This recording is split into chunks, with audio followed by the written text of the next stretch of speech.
Gostaria de pedir que os irmãos abram as suas Bíblias no livro do Êxodo, capítulo 28.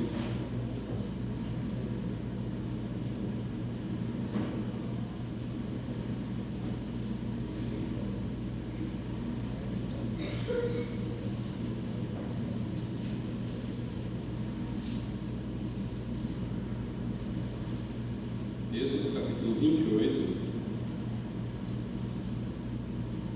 Nós vamos ler até o versículo 4, do verso 1 ao verso 4. Êxodo 28, 1 ao 4. Diz assim: Faze também vir para junto de ti Arão, teu irmão, e seus filhos com ele, dentre os filhos de Israel, para me oficiarem como sacerdotes, a saber, Arão, seus filhos Nadab, Abiú, Eleazar e Itamar. Farás vestes sagradas para Arão, teu irmão, para a glória e ornamento. Falarás também a todos os homens hábeis que enchi do espírito de sabedoria, que façam vestes para Arão, para consagrá-lo, para que me ministre o ofício sacerdotal. As vestes, pois, que farão são estas: um peitoral, uma estola sacerdotal, uma sobrepeliz, uma túnica sacerdotal, uma túnica bordada, mitra e cinto. Farão vestes sagradas para Arão, teu irmão, e para seus filhos, para me oficiarem como sacerdotes. Para não precisar ler até o final desse capítulo, que vai até o verso de número 43, que todo o capítulo está falando acerca das vestes dos sacerdotes, eu preparei uma foto, eu vou descrever mais ou menos como é que funcionava. Ali, ó. Estas eram as vestimentas sacerdotais, essa é uma possível reconstrução. Então, por baixo de tudo, tinha um calção, para não mostrar a nudez do sacerdote. Depois desse calção, vinha uma túnica, que é essa túnica branca que vocês estão vendo ali, por baixo dessa azul. Depois da túnica branca, vinha o que o texto chama de sobrepeliz, que é uma segunda túnica, que tem esses sininhos na borda, essa túnica azul. Tinham sininhos e pequenos romãs pendurados.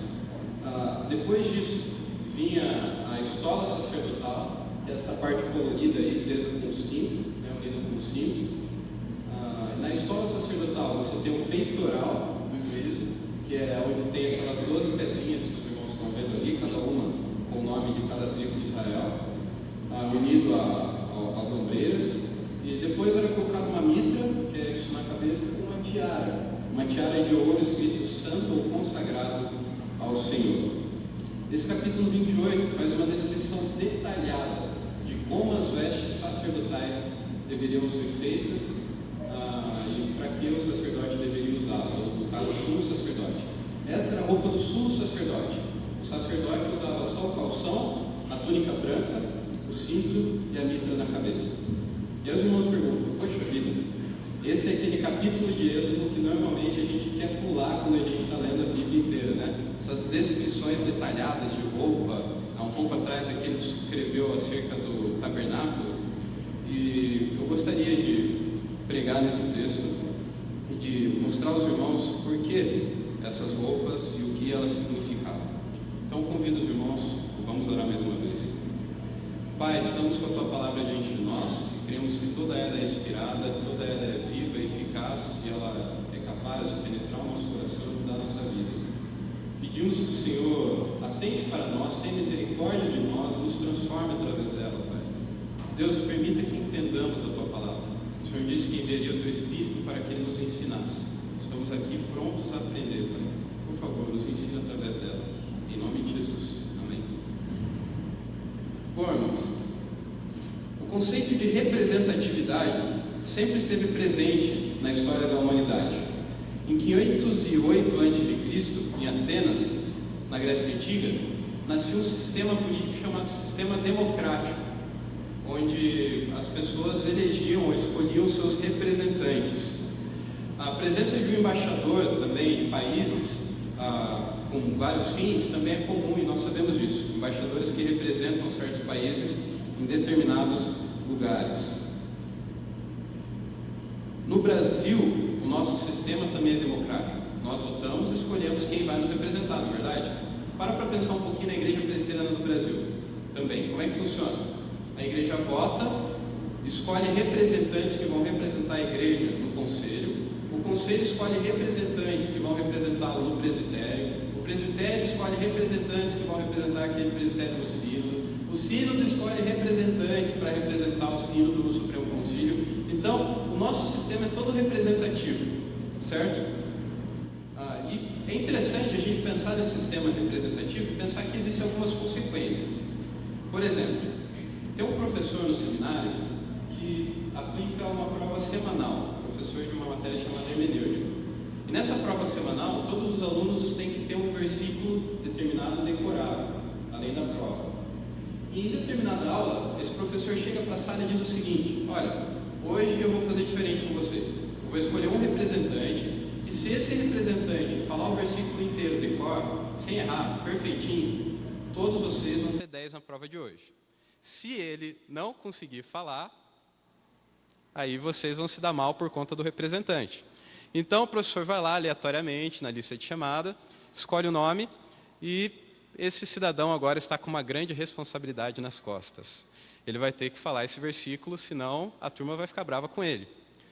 E graças a Deus e graças aos estudos dele, ele falou o versículo de cor e toda a turma ficou com 10 naquela prova semanal. Agora, e se ele não conseguisse? Existia essa possibilidade.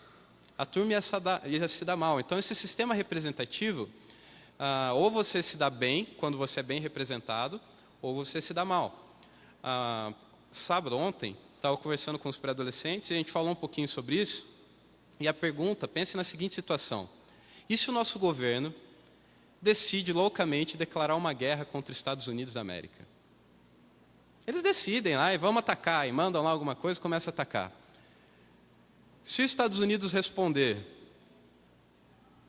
só o nosso governo vai se dar mal? Não. Os Estados Unidos não vai atacar só o Planalto. Os Estados Unidos vai querer o Brasil. Nós vamos nos dar mal por conta de uma atitude do nosso governo. Isso é uma situação extremamente hipotética, eu creio que nunca vai acontecer, nem sei se é possível. Mas a ideia é que os nossos representantes podem nos trazer benefícios ou malefícios. E o nosso sistema é todo representativo. O capítulo 28 de Êxodo, que contém esse texto que a gente leu, ele está situado num momento muito interessante. Pensa, como eu disse, há um pouquinho atrás desse texto que nós lemos, Deus dá detalhes para Moisés de como ele queria que o tabernáculo fosse montado. O tabernáculo era basicamente Deus montando a sua tenda e morando no meio do povo de Israel. Deus habitaria no meio do povo através do tabernáculo. A última vez que Deus habitou geograficamente no meio do seu povo foi no Éden. Então esse é um momento muito importante. Deus está querendo montar a sua tenda e habitar geograficamente junto com o povo de Israel. Só que tem um problema. No Éden, o ser humano não tinha pecado. Logo, ele podia habitar na presença de Deus tranquilamente. Mas aqui em Êxodo, o ser humano é pecador. Então, algumas medidas são tomadas. A ideia é que Deus quer montar a sua tenda junto às tendas do seu povo. E para isso, ele dá detalhes muito minuciosos de como isso deve acontecer. O povo precisa responder à altura. Não pode ser qualquer tenda, não pode ser qualquer coisa. Deus vai habitar no nosso meio. Então, o próprio Deus vai dizer como tudo deve ser feito. E dentro desse tabernáculo, um pessoal específico vai trabalhar ali representando o povo de Deus. E esse pessoal são os sumos sacerdotes e os sacerdotes, certo? O que os sacerdotes faziam? Sacrificavam para que Deus perdoasse o pecado do povo. Uma vez por ano, a fotinha também, mas o sumo sacerdote, vestido todo trajado daquele jeito ali que vocês viram, ele entrava no santíssimo lugar, onde Deus manifestava a sua presença, lá no Santo dos Santos, e sacrificava em nome do povo, uma vez por ano, certo? E então, nesse texto, Deus diz como esse homem que vai entrar nesse lugar para fazer esse sacrifício, deve estar vestido. Aí você fala, poxa vida, quanta novela só para fazer um sacrifício. Então vamos voltar ao texto, vamos dar uma lidinha e vamos ver o que ele disse. Em resumo, guardem essa frase. O ensino do texto é o seguinte: precisamos ser representados com perfeição para que com Deus perfeito tenhamos comunhão. Então, quem quiser repetir comigo, pode repetir. Precisamos ser representados com perfeição, para que com Deus perfeito tenhamos comunhão. Guarda essa frase, a próxima vez que você ler esse capítulo de Êxodo, e todo esse capítulo sobre tabernáculo e tudo mais, guarde essa frase. Precisamos ser representados com perfeição, para que com Deus perfeito tenhamos comunhão. O texto vai dizer o seguinte: faze também vir para junto de ti Arão, teu irmão, e seus filhos com ele, dentre os filhos de Israel. Aqui é Deus falando com Moisés, para me oficiarem como sacerdotes. A saber, Arão e seus filhos, Nadab, Abiú, Eleazar e Itamar. Farás vestes sagradas para Arão, teu irmão, para glória e ornamento. Primeira coisa que precisamos lembrar, e primeira lição de hoje: precisamos ser representados com perfeição. Esse é o primeiro ponto que eu gostaria de trabalhar com os irmãos. Precisamos ser representados com perfeição. Esse tipo de representatividade já existia antes dessa oficialização. Lembra, Jó, um pai de família, um patriarca, sacrificava em nome de toda a sua família. Ele levava sacrifício e fazia sacrifício diante de Deus em nome da sua família. E os patriarcas faziam isso. Os chefes de família sacrificavam em nome de toda a sua família, representando toda a sua família. Lembram de Melquisedeque? Também é um sacerdote que aparece lá em Gênesis, uma figura emblemática, o pastor Jader já falou sobre ele, quando citado em Hebreus, e que também era um sacerdote. Então, o sacerdócio já existia antes de Êxodo 28. O que Deus está fazendo aqui é tornando isso oficial. Agora é oficial. Só a tribo de Levi, ou no caso aqui ainda, só a família de Arão vai poder cumprir essa função sacerdotal. A segunda coisa que nós devemos olhar aqui é que o texto diz que essas vestes eram para glória e ornamento, e eram vestes sagradas. Essas palavrinhas glória e ornamento, elas são traduzidas em muitos outros lugares como algo realmente valioso, uma herança, algo bonito. O sacerdote tinha que se apresentar diante de Deus com vestes dignas da presença de Deus. E o que o texto está nos ensinando é que não se pode estar na presença de Deus de qualquer forma. É isso que Deus está ensinando aqui. Olha, povo, eu quero habitar no meio de vocês. E vocês vão ter que fazer sacrifícios, ou alguém vai ter que fazer sacrifício pelo pecado de vocês. Porque sem derramamento de sangue não há perdão de pecados. E essa pessoa que vai entrar no Santo dos Santos e vai ficar diante de mim para fazer sacrifícios, não pode entrar lá de qualquer jeito. Ela tem que estar preparada e tem que estar vestida adequadamente. O ponto essencial é que nós precisamos lembrar: Deus está querendo habitar no meio do povo, e Deus exige uma resposta.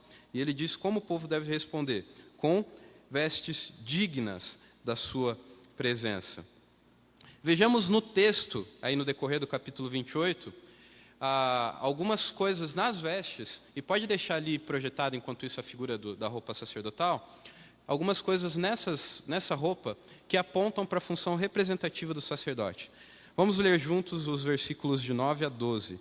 Êxodo 28, de 9 a 12.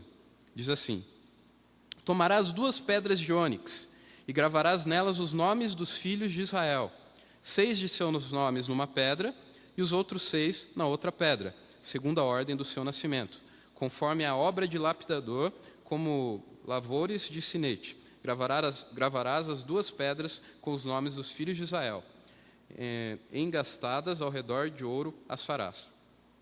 E porás 2 pedras nas ombreiras da estola sacerdotal. Então você pode olhar ali na figura, tem 2 pedras nas ombreiras. Por pedras de memória aos filhos de Israel. E Arão levará os seus nomes sobre os seus ombros para a memória diante do Senhor. Então, presta atenção, nas 2 pedras ali naquelas ombreiras, estariam escritos os nomes das 12 tribos de Israel, dos 12 filhos de Israel. E o texto nos diz que o sacerdote deveria entrar na presença de Deus carregando as 12 tribos de Israel nos seus ombros.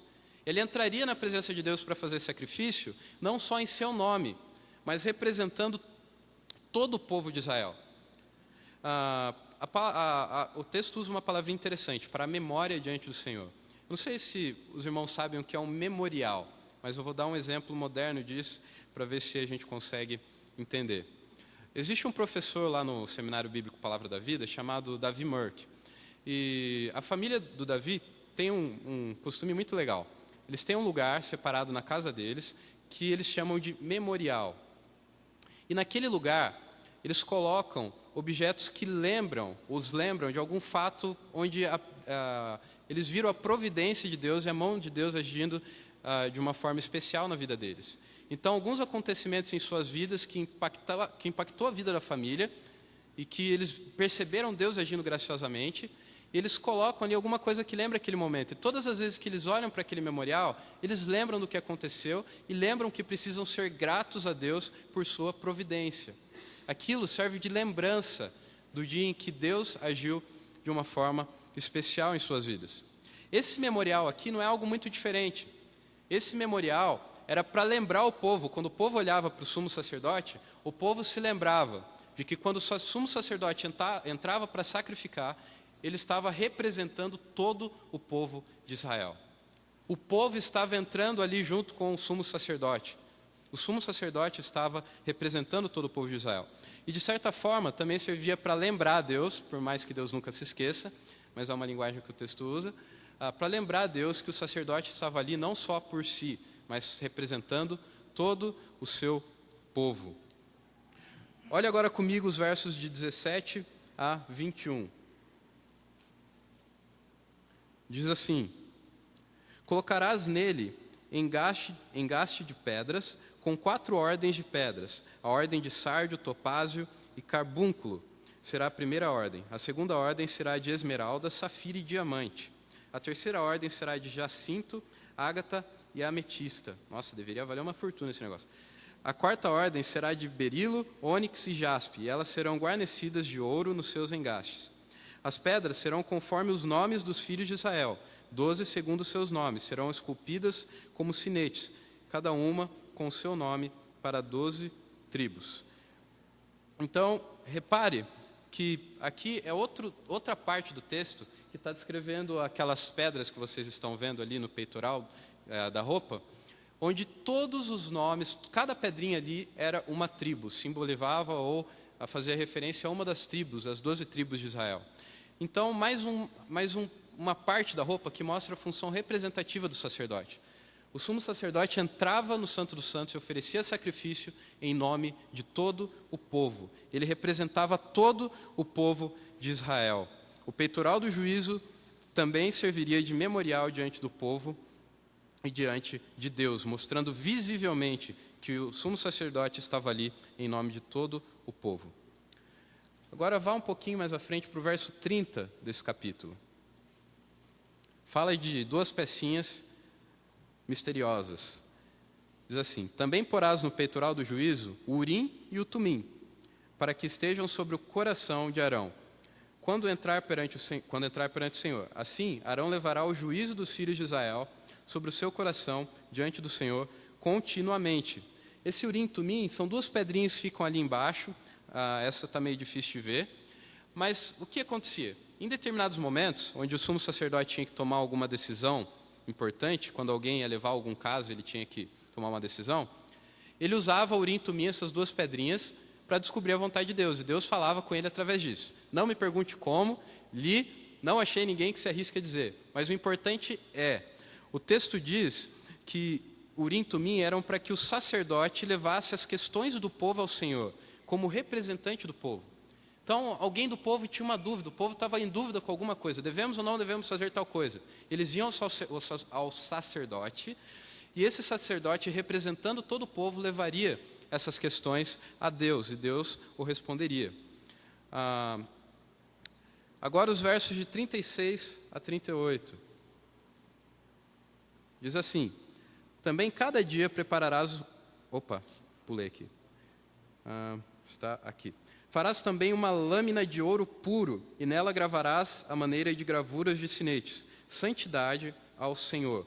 Atá-la-ás com um cordão de estofa azul, de maneira que esteja na mitra. Bem na frente da mitra estará. E estará sobre a testa de Arão, para que Arão leve a iniquidade concernente às coisas santas que os filhos de Israel consagrarem em todas as ofertas de suas coisas santas. Sempre estará sobre a testa de Arão, para que eles sejam aceitos perante o Senhor. Então, a última coisa nas vestimentas sacerdotais que aponta para a representatividade do sacerdote, que o sacerdote estava ali, o sumo sacerdote, representando todo o povo, é aquela pecinha dourada de ouro naquela mitra, que ia sobre a cabeça do sumo sacerdote. E o texto diz que Arão tinha que entrar com isso lá, para que as ofertas do povo fossem aceitas diante de Deus. Então, aqui também nós vemos a função representativa do sumo sacerdote. O sumo sacerdote entrava com essa tiara para que os sacrifícios do povo e as ofertas do povo fossem aceitas diante de Deus. E dentro dessa questão da representatividade, nós temos uma segunda coisa. Precisamos ser representados com perfeição, para que com Deus perfeito tenhamos comunhão. Não só as vestes apontam para a função do sacerdote como representante do povo, mas apontam para a necessidade que ele seja santo, perfeito. O verso 2 diz que as vestes eram para glória e ornamento. Eu já falei um pouquinho sobre isso. Por glória, essa palavra é utilizada em outros textos e ela se refere a coisas preciosas, a herança, a honra, a dignidade. E até mesmo essa palavra é utilizada para descrever a beleza, a presença e a honra de Deus, para a glória. E ornamento significa basicamente beleza. O sacerdote tinha que se vestir de forma gloriosa e bela para entrar diante da presença de Deus. Isso era tão sério, que se você quiser olhar depois, versos 35 e 43, duas pecinhas. O texto fala do calção e fala dos sininhos e dos romãs, aquelas coisinhas penduradas ali naquela parte azul, como peças tão essenciais, detalhes tão essenciais, que se o sumo sacerdote não entrasse com essas peças, ele poderia ser morto. Então, para que ele não fosse morto, ele tinha que usar essa roupinha completa. E o sacerdote não tinha apenas que ser glorioso, bem ornamentado, mas ele tinha que ser santo. O verso 2 diz que as vestes seriam vestes santas. Os versos 36 a 38, que falam da lâmina que a gente já leu, na lâmina estava escrito santo para o Senhor, ou santidade ao Senhor. A ideia é que o sacerdote deveria ser completamente consagrado, puro, santíssimo. Ele deveria ser. E essa lâmina de ouro era colocada na mitra, como nós já falamos, de forma que ele representava todo o povo em santidade. Deus exigia que o sacerdote fosse santo. Em Êxodo 29:4, um pouco mais à frente, nós lemos que os sacerdotes, quando eles eram ordenados, eles tinham que ser lavados por completo. Pensa num banho total. Isso simbolizava que ele deveria tirar todas as impurezas de si. E ele não podia estar sujinho. Levítico 21 nos traz muitas informações acerca da conduta que o sacerdote tinha que ter. Por exemplo, o sacerdote não podia chegar perto de defunto, eles tinham que ser casados com uma virgem, Se uma de suas filhas, por exemplo, cometesse um pecado sexual, ela seria morta porque ofendeu a santidade da função do seu pai. Então a santidade que Deus exigia do sacerdote era tal que até a tradição judaica diz que uma semana antes do sumo sacerdote entrar no Santo dos Santos, ele era exilado basicamente, ele era colocado num local afastado de tudo, e ele ficava lá se concentrando para que ele não tivesse chance de ficar impuro, de cometer qualquer tipo de ato de impureza. Então ele ficava lá e treinava todo o ritual que ele tinha que fazer. Isso porque o povo precisava ser representado com perfeição. Então até aqui, nós vimos que as vestes sacerdotais apontam para duas coisas. O sacerdote era representante e que ele precisava representar com perfeição e santidade.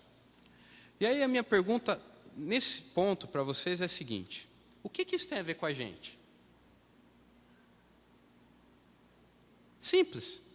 Não é só o povo de Israel que era indigno da presença de Deus e que precisavam de um representante santo, alguém que fizesse o que eles não eram capazes de fazer.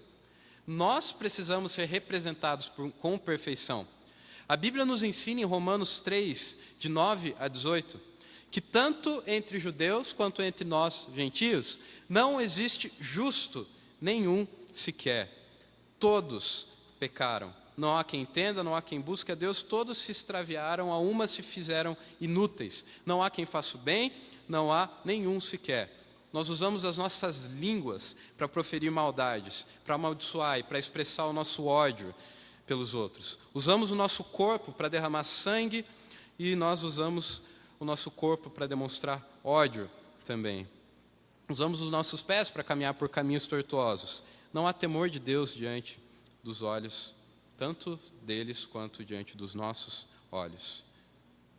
Irmãos, se não fosse a misericórdia de Deus na nossa vida, de fato nós seríamos consumidos, porque o nosso coração é mau e você sabe o quanto você comete pecado. Tem uma ilustração que às vezes eu uso com os adolescentes, e é de um seriado. O seriado se chama The Big Bang Theory. E nesse seriado existe um personagem chamado Sheldon, que mora com o Leonard. Eles trabalham numa universidade e compartilham um apartamento. Em determinado episódio, Sheldon está muito bravo com o Leonard. Muito bravo. E aí ele olha para Leonard e faz assim. E aí Leonard pergunta, o que você está fazendo? Fala, eu estou tentando explodir a sua cabeça com a força do meu pensamento. E aí eu pergunto, se isso fosse possível, se você pudesse explodir a cabeça de alguém com a força do seu pensamento, quantos você já não teria explodido? Quantas vezes a gente perde a paciência, a gente olha tipo aquele olhar fulminante, cheio de ódio. Quantos pensamentos maus passam sobre as nossas cabeças? Quantos desejos malignos no nosso coração? Nós também somos indignos da presença de Deus. Nós também não somos nem um pouquinho santos e precisamos também ser representados com perfeição para que com Deus perfeito tenhamos comunhão. Esse é o segundo ponto que eu gostaria de trabalhar com os irmãos. Tudo isso era para que o povo pudesse ter comunhão com Deus.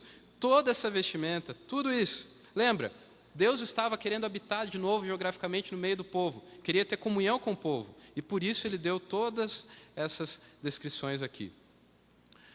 Então, precisamos ser representados com perfeição, para que com o Deus perfeito tenhamos comunhão. E o que no nosso texto aponta para isso? O verso 12, que nós já lemos, diz que o sacerdote levava o nome das tribos de Israel sobre os seus ombros, para a memória diante do Senhor. Então, pensa, irmãos, o sacerdote entrava e representava todo o povo no momento do sacrifício. O verso 29, que nós também lemos, fala que todas aquelas pedras serviam para isso. Para que as ofertas do povo, para que o sacrifício do povo pudesse ser aceito diante de Deus, o sacerdote tinha que entrar lá e fazer esse sacrifício. Para que o povo pudesse ter comunhão com Deus e o seu pecado perdoado, eles precisavam do sumo sacerdote. E no verso 38, o texto nos diz que a lâmina de ouro estaria sobre a testa de Arão, para que as ofertas do povo fossem aceitas diante de Deus. Pensa, o povo pecava, tinha que oferecer os sacrifícios. Para que Deus aceitasse os sacrifícios, o sacerdote tinha que estar vestido adequadamente, tinha que ser santo. Portanto, para que com Deus perfeito tenhamos comunhão, precisamos de alguém que nos represente com perfeição. Então, da mesma forma, é conosco. Nós não somos melhores do que o povo de Israel. Nós não somos mais santos do que eles. Nós precisamos, para que tenhamos comunhão com Deus, que alguém faça o que nós não conseguimos fazer. E a grande questão, e o ponto alto desse sermão, é que, na prática, o sacerdote não era tudo isso. Na prática, o sumo sacerdote era tão pecador quanto eu sou e quanto você é. Na prática, esse sumo sacerdote também era filho de Adão e herdou o pecado de Adão. Lembra? Lá em Romanos 12 vai dizer que por um só homem entrou a morte no mundo e a morte passou a todos os homens porque todos pecaram. Logo, esse sumo sacerdote, por mais que ele se esforçasse, ele não era capaz de cumprir com todos esses requisitos. Ele não era capaz de representar o povo com perfeição. E dessa forma o povo jamais poderia ter comunhão com Deus. Agora, a boa notícia, e é boa notícia tanto para eles quanto para a gente, é que Deus nunca esteve ignorante quanto a este fato. A construção do tabernáculo, a instituição do ofício sacerdotal, as vestes, todas essas vestes sacerdotais, apontam para aquele que foi digno e foi capaz o suficiente de entrar na presença de Deus em santidade. Para o único que foi capaz de representar o seu povo com perfeição, para que o seu povo pudesse ter comunhão com Deus. Abra sua Bíblia em Zacarias 3. Há um texto muito lindo ali que fala sobre isso. Zacarias 3.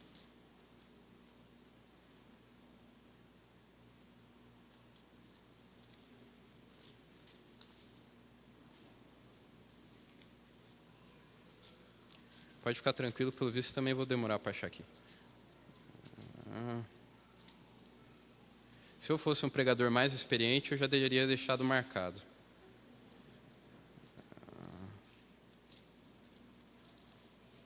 Aí, cheguei. Zacarias 3.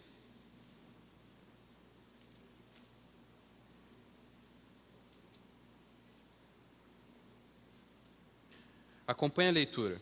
Zacarias 3, a partir do verso 1.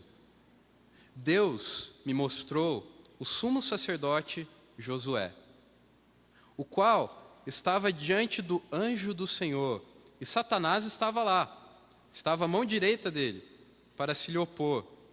Mas o Senhor disse a Satanás: o Senhor te repreende, ó Satanás. Sim, o Senhor que escolheu a Jerusalém te repreende. Não é este um tição tirado do fogo? Ora, Josué, trajado de vestes sujas, estava diante do anjo. Tomou este a palavra e disse aos que estavam diante dele. Então o anjo disse o seguinte: tirai-lhe as vestes sujas. A Josué disse: eis que tenho feito que passe de ti a tua iniquidade, e te vestirei de finos trajes. E disse eu: ponham-lhe um turbante limpo sobre a cabeça. Puseram-lhe, pois, sobre a cabeça um turbante limpo, e o vestiram com trajes próprios, e o anjo do Senhor estava ali. Até aqui. Gente, se você parar para entender esse texto, imagina, o profeta Zacarias vê o sumo sacerdote Josué vestido com essas roupas. Mas existe um problema. Por mais que o sumo sacerdote Josué tente, ele ainda está com as vestes sujas. E Satanás olha e o acusa e diz: ele não pode estar diante de Deus. Ele está com vestes sujas. E aí o anjo do Senhor olha e fala: tirem as vestes sujas dele. Eu dou para você vestes limpas. Eu te visto de finos trajes. E assim, o sumo sacerdote Josué pode permanecer diante de Deus e o diabo não pode mais trazer acusação nenhuma. Irmãos, esse anjo do Senhor aí na sua Bíblia, com A maiúsculo, é Jesus Cristo. Esse anjo do Senhor é Jesus, que não só é capaz de dar vestes limpas ao sumo sacerdote Josué para que ele possa se colocar diante da presença de Deus, como ele é e foi capaz e fez isso, e conseguiu para todo o seu povo vestes limpas, vestes dignas. Ele nos representou com perfeição. Ele nos dá vestes limpas para que nós possamos permanecer na presença de Deus e para que nós possamos estar na presença de Deus. Em Romanos 5,12, como eu já disse, diz que a morte passou a todos através de Adão. Mas o mesmo texto de Romanos, quando você segue, diz que através da obediência de um só homem, e esse é Jesus Cristo, muitos foram vivificados. Através do trabalho de Jesus Cristo, através da obediência a Ele. Às vezes a gente pensa: Jesus me salvou na cruz. Também. Mas tudo aquilo que Ele fez em vida, desde o seu nascimento, Ele fez no seu lugar. Ele não só pagou pelo pecado, como Ele obedeceu toda a lei de Deus e ganhou o direito de ter a vida eterna e de dar essa vida eterna a quem Ele quiser. Ele é o nosso sumo sacerdote. Hebreus, capítulo 5, do verso de 1 a 2, diz que o sacerdote precisava ser humano, tomado dentre os homens, para que pudesse se compadecer de homens.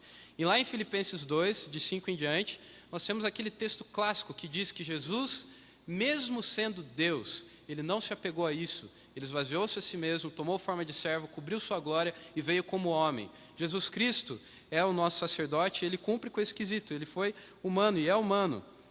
Nós falamos da necessidade também do sacerdote ser santo e digno para que pudesse cumprir perfeitamente com a sua função.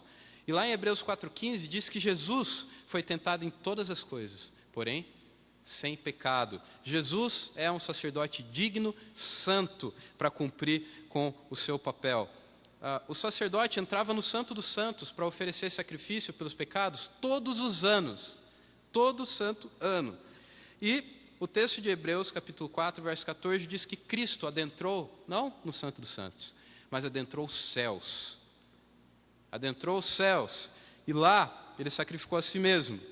Segundo o texto de 1 Pedro, capítulo 3, verso 18, ele fez isso e morreu uma única vez e apresentou um sacrifício perfeito. Sacrifícios não precisavam mais ser feitos anualmente. Ele apresentou o sacrifício perfeito. Sacerdote perfeito apresentando a si mesmo como sacrifício perfeito. E o texto de Pedro vai dizer que ele fez isso para conduzir-nos a Deus. Para que com Deus perfeito, precisamos ser representados com perfeição, para que com Deus perfeito tenhamos comunhão. Tudo que Jesus Cristo fez, ele fez dentro de um sistema representativo. Ele nos representava.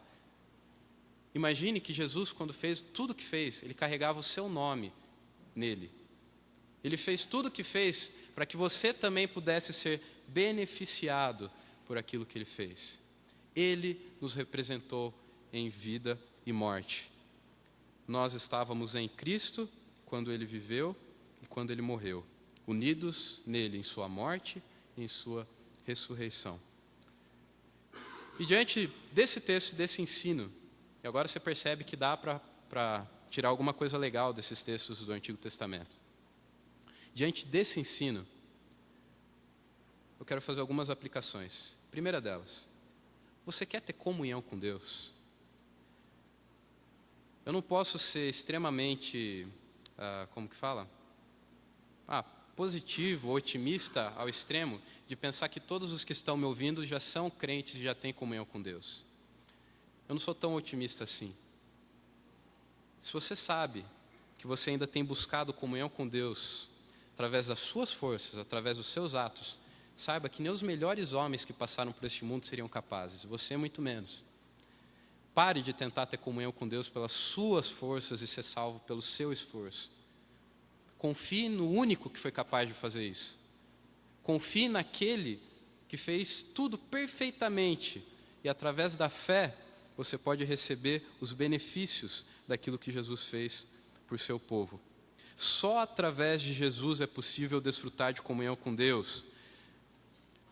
Engraçado que alguns ainda acreditam na necessidade de um sacerdote humano, de um sacerdote que vai te dar aí uma extrema unção ou algo do tipo. A Bíblia é clara em dizer que Jesus Cristo foi o nosso único sumo sacerdote.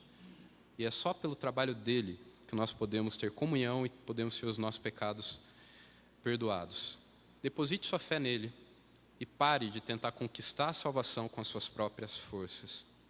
Se você já tem convicção de que Jesus te representava na sua vida, na sua morte, na sua ressurreição, se você já entregou seu coração a ele, se você já vive com Jesus, a Bíblia diz que existem privilégios que você pode desfrutar. Nós estamos em Cristo. E agora, como consequência disso, nós podemos nos achegar sempre ao trono da graça. Nós podemos curtir a presença de Deus. Aquele véu que separava o povo do Santo dos Santos não existe mais, foi rasgado de cima a baixo. Aquilo que nos separava de Deus, o nosso pecado, foi cravado na cruz do Calvário. Desfrute da comunhão com Deus. Se você está em pecado, se arrependa, olhe para a cruz de Cristo e lembre-se, já foi pago, se arrependa do seu pecado. Olhe para a cruz, lembre do sangue de Jesus e lembre-se, ele fez aquilo por mim e eu preciso viver para ele. Curta a comunhão com Deus, achegue-se a Deus no Santo dos Santos, na sua presença, curta isso. Não existe nada melhor do que uma vida em comunhão com Deus. Em terceiro lugar, como consequência do ofício sacerdotal de Cristo, você também é sacerdote. Nós somos unidos a Cristo. E nós cremos naquilo que a teologia protestante chama de sacerdócio universal dos crentes. Lá em 1 de Pedro, verso 9, capítulo 2, verso 9, diz que nós somos sacerdócio real, nação santa, povo de propriedade exclusiva de Deus. Um pouco antes do texto de Êxodo que nós lemos, lá em Êxodo 19, 6, Deus expressa a sua vontade de ter uma nação de sacerdotes. E o que significa essa nação de sacerdotes? Significa um povo que mediaria o conhecimento de Deus e a palavra de Deus diante de outros povos. E o texto de 1 de Pedro diz que Deus conquistou isso através de Cristo. Porque agora ele tem um povo de sacerdotes. Um povo que mediu o seu conhecimento e que serve de ponte para outros povos. Através de você, muitas pessoas podem conhecer Jesus Cristo. E o meu desejo é que você queira isso. E se incomode com aqueles que você vê à sua volta e que estão indo para o inferno.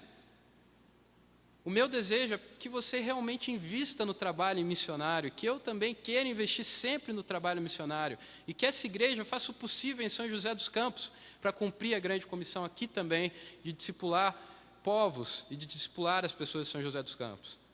Porque Jesus nos salvou, e Jesus nos salvou para Ele, Jesus nos salvou porque Ele quer nos usar na vida de outros. Lembra? Nós somos salvos pela graça, mediante a fé, isso não vem de nós, é dom de Deus, não de obras para que ninguém se glorie, mas vocês são novas criaturas, criados de antemão em Cristo Jesus, e vocês são criados para boas obras. Nós somos salvos para fazer a obra de Deus, nós somos salvos para anunciar as virtudes daquele que nos chamou das trevas para a sua maravilhosa luz. E nós precisamos pregar ao mundo, que precisamos ser representados com perfeição, para que com Deus perfeito tenhamos comunhão.